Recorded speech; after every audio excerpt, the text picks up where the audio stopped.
निवासी डॉक्टरांचा आजपासून संप आहे। माझ्यासोबत माडचे नागपूर जिल्हाध्यक्ष गौरव काळेजी आहे। सर, काय सांगणार, कशा प्रकारचा संप आहे, काय मागणी आहे?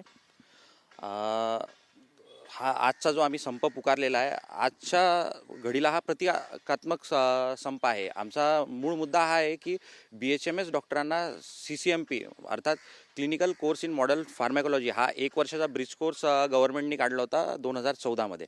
त्यानंतर त्यापासून आतापर्यंत तो मुद्दा प्रलंबित होता। आता त्यांनी कंडिशनल रजिस्ट्रेशन महाराष्ट्र मेडिकल काउन्सिलमध्ये त्यांचं चालू केलं आहे, जबकि BHMS डॉक्टरांचं वैयक्तिक त्यांचं रजिस्ट्रेशन त्यांच्या काउन्सिलमध्ये असते BHMSच्या। त्यांना इकडेही म्हणजे ड्युएल रजिस्ट्रेशन आता 2014 मध्ये असं होतं की गव्हर्नमेंटने हे रिझन दिलं त्याच्यासाठी की दुर्गम भागात सेवा मिळावी किंवा डॉक्टरांची संख्या वाढावी, म्हणून त्यांना इकडे करून ड्युएल प्रॅक्टिसचं लिगलायझेशन आपण एक प्रकारचं देत होतो।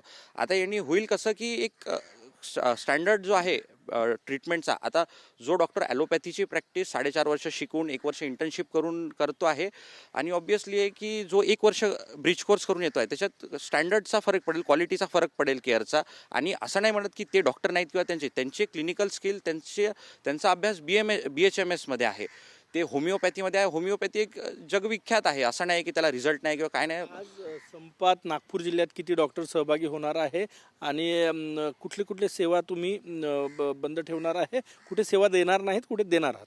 जवळपास आपल्या नागपूर जिल्ह्यात 4 मेडिकल कॉलेज आहेत। तिथे जवळपास 1500 ते 1800च्या दरम्यान रेसिडेंट्स आहेत, निवासी डॉक्टर आहेत।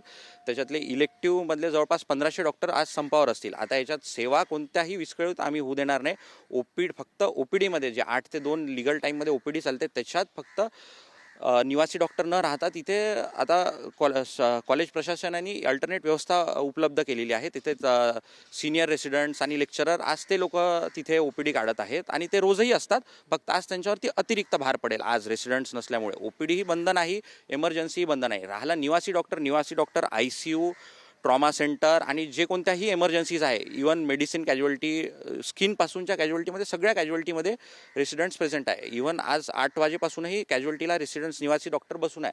आमचं हे जे रुग्णसेवा आम्हाला विस्कळीत करायची नाही, सामान्य जनजीवनाला आम्हाला धोका पोहोचवायचा नाही, कोणती क्षती पोहोचवायची नाही। आमचा प्रतिकात्मक आहे आज, आणि सरकारने याची लवकर याला प्रोलॉंग करण्यापेक्षा, याचा अजून आमचा अंत पाहण्यापेक्षा लवकर याच्यावर ॲक्शन घ्यावी, आम्हाला चर्चेस बोलावं, याच्यावर ॲक्शन घ्यावी, एवढीच आमची मागणी आहे। आज काही इमर्जन्सी सर्जरी सोडल्यास इतर सर्जरी पुढे ढकलण्याची शक्यता आहे? इलेक्टिव्ह सर्जरी आपण ज्याला म्हणतो नॉन एमर्जन्सी, याच्यात थोडासा विलंब होऊ शकतो, पण एमर्जन्सी सर्व्हिसेसमध्ये कोणताही एमर्जन्सी कोणतीही OT असो, त्याच्यात कोणतंही ऑपरेशन असो, त्याच्यात कोणतीही बाधा येणार नाही। कारवाई पण होऊ शकते। तुम्ही अत्यावश्यक सेवेमध्ये सगळे डॉक्टर्स येतात, तुम्ही जर संपावर गेले तर पावसाळ्याचे दिवस आहे, रुग्ण वाढलेले आहे, कारवाई होऊ शकते। कारवाईचा धोका तर आहेच आमच्यावर, त्याची टांगती तलवार आमच्यावर आहेच, पण आम्ही तरी काय करायचं, इथून 10 वर्षाचा विचार करता आणि मेन म्हणजे आमचा विचार करण्यापेक्षा सामान्य जनतेचा विचार करा की त्यांना आपण कोणता क्वालिटी ऑफ ट्रीटमेंट देण्याची हे करतो। आज एवढे MBBS डॉक्टर आपल्याकडे पहिलेच अवेलेबल आहेत, यांनाच तुम्ही अकोमोडेट करून घ्या त्याच्यात सेवेत, आणि तर पेशंटला, सामान्य नागरिकांना चांगली हे मिळू शकते। BHMS डॉक्टरांना जी होमिओपॅथी आहे त्याची प्रॅक्टिस करू द्या ना।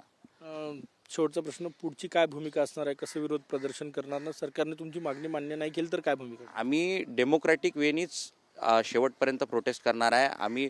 आम्हाला इमर्जन्सी सर्व्हिसेस विस्कळीत करायच्या नाही। आज आम्हाला याच्यात पोहोचण्या म्हणजे या स्टेजवर येण्यासाठी गव्हर्नमेंटनी भाग पाडलाय की याच्यात जर आधीच याच्यावर उपाययोजना केल्या, आम्हाला चर्चेला बोलवलं, आम्हाला विश्वासात घेतलं, तर आज आपण इथे पोहोचलो नसतो ना। आम्ही पुन्हा एकच गोष्ट नाही झाली तर काय भूमिका?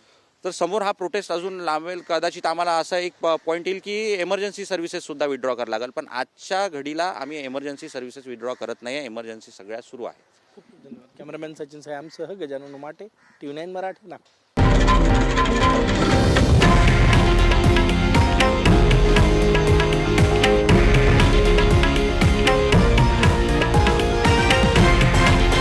हे आहे देशातील नंबर 1 न्यूज नेटवर्क आणि आपण पाहत आहात TV9 मराठी, एकमेव।